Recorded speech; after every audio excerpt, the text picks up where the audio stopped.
Las Vegas, a city where fortunes are won, lost, and stolen. Every glittering casino is a fortress, guarded by cameras, security teams, and decades of experience, stopping cheaters and thieves. So when a man in a motorcycle helmet calmly walked into the Bellagio, waved a weapon at the high-stakes tables, and walked out minutes later with $1.5 million in chips, it didn't just shock the Strip, it stunned the world. This wasn't a movie. This is a story about fantasy colliding with reality, about a man who pulled off the impossible, only to crumble under the weight of his own ego. This is the rise and fall of the Bellagio Bandit. Before he was the Bellagio Bandit, Anthony Carleo was Anthony Assad, the son of a respected Las Vegas municipal court judge, George Assad. From the outside, it looked like Carleo had every opportunity in life. He grew up in a world of law and order, the son of a man who built his career holding people accountable. But Anthony wasn't his father. Friends described him as a look-at-me kind of person, someone with a huge ego who craved the spotlight. He was drawn to the glamour of success, but didn't have the patience for the hard work it required. He moved from Colorado to Las Vegas to attend UNLV, but his ambitions weren't exactly academic. He was chasing the Vegas dream. He even found some success as a real estate broker, owning a mobile DJ service and a limo company. But his life was about to follow a tragically familiar script. His lawyer said it began innocently, a prescription after a car accident, but that spiraled into reckless choices and self-destruction. His life in Vegas spiraled downward. He lost whatever money he had at the poker tables, outmatched by far more skilled players. When the financial crisis hit, his businesses crumbled, and by 2009, he had to file for bankruptcy.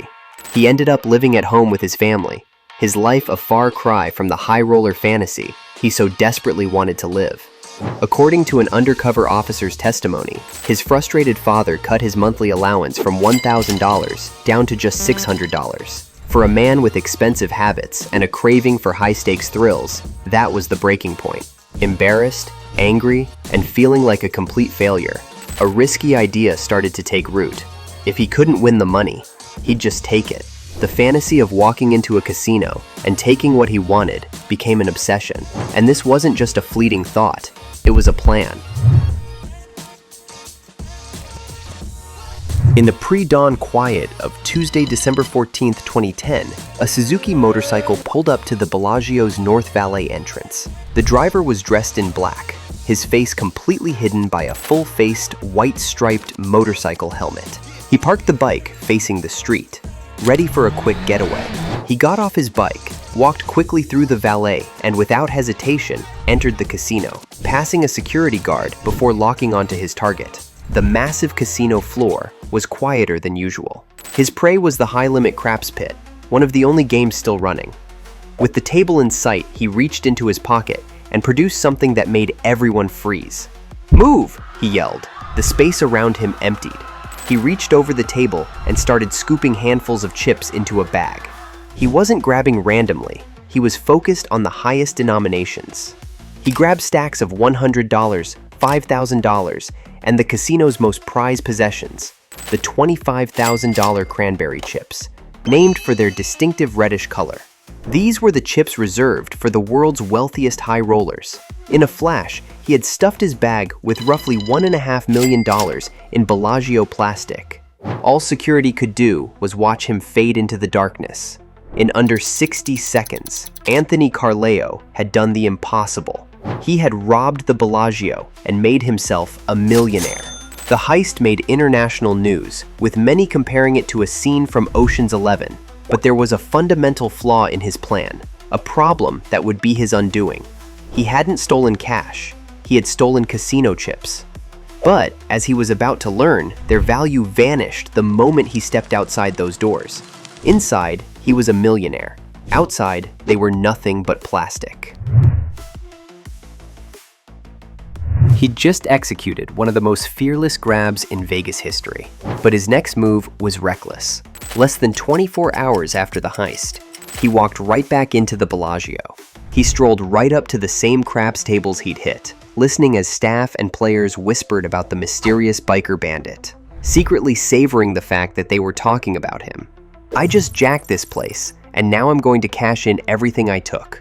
This staggering arrogance kicked off a rapid and spectacular downfall. His main problem was the chips. The smaller ones were easy enough to cash, but the bulk of his $1.5 million haul was in those high-value cranberries, the $25,000 chips. Those chips were rarely touched by anyone but the most established high rollers, and anyone trying to cash a bunch of them would immediately come under intense scrutiny. Carleo started laundering the chips in the most ironic way possible, by gambling them away at the casino he stole them from. He checked into the Bellagio as a guest, and started living the high roller life he'd always dreamed of. He played no-limit Texas Hold'em, losing an $11,000 pot in one hand. Over the next few weeks, he poured $105,000 back into the casino, chasing wins that never came. On New Year's Eve alone, he burned through $72,000 at the tables. He later said it didn't matter if he won or lost. He was living the dream, being treated like royalty. But casino workers noticed something was off. His losses didn't line up with the huge amounts he was cashing out, raising a major red flag. While Carleo was playing the part of a wealthy whale, the Bellagio and Las Vegas police were making their own moves. Just 1 week after the heist, MGM Resorts, Bellagio's parent company, announced it was discontinuing the $25,000 cranberry chips. They set a deadline of April 22nd for anyone holding them to turn them in. This brilliant move put a ticking clock on Carleo. His most valuable assets were about to expire. Feeling the pressure, Carleo's desperation grew. He started bragging to poker buddies about his score. In one bizarre incident, a Salvation Army bell ringer tried to cash a $25,000 chip, claiming a stranger had just dropped it in his bucket. But Carleo's biggest mistake was taking his sales pitch online. On the popular 2+2 poker forum, a thread was buzzing with chatter about the heist. Carleo couldn't resist. Using the screen name Ocean Spray 25, a blatant nod to the cranberry chips, he posted messages asking if anyone knew where to get discounted cranberries. One user eventually got on the phone with Carleo, who shared details of the heist. When the user asked for proof, Carleo made a fatal error. He emailed a photo of two $25,000 chips. That email was immediately forwarded to the authorities, who traced its IP address directly to the home of Judge George Assad. Police set up a sting, with an undercover officer posing as Dominic, a buyer from out of town. The Bellagio itself funded the operation. Carleo sold Dominic several chips for a cut rate, usually between $7,000 and $10,000 each. During one of their meetings, the officer floated the idea of hitting the Bellagio. Carleo laughed and gave a chillingly casual 5-word confession: "I already did."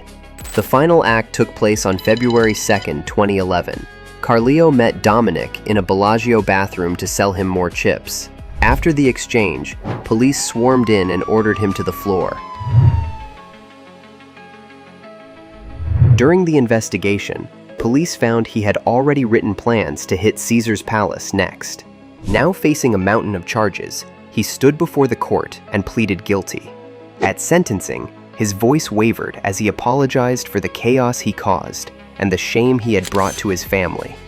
Judge Assad had already spoken publicly, saying he and his family were devastated and heartbroken. But as a man of the law, he believed those who break it must face the consequences. Carleo was ultimately sentenced to serve between 9 and 27 years in a Nevada prison. The story of the Bellagio Bandit is now a Las Vegas legend, a cautionary tale about the illusion of the perfect crime. Carleo's heist was audacious in its simplicity, a fleeting moment of success, but his downfall was a masterclass in self-sabotage. He wasn't brought down by brilliant detective work or high-tech security. He was brought down by his own ego. He couldn't resist bragging, couldn't resist the allure of the high-roller life, and couldn't resist returning to the scene of the crime. He had $1.5 million in his hands, but he was trapped. He achieved the dream of becoming a millionaire, but only in a world where he could never truly cash out. In the end, the Bellagio Bandit wasn't a criminal mastermind. He was just a man who proved that getting the money is one thing, but getting away with it is something else entirely. Dive into our other investigations, like how HSBC helped a cartel move millions and the shocking story behind the Boeing 737 MAX disaster. Tap that like button and subscribe to catch more of our bite-sized documentaries.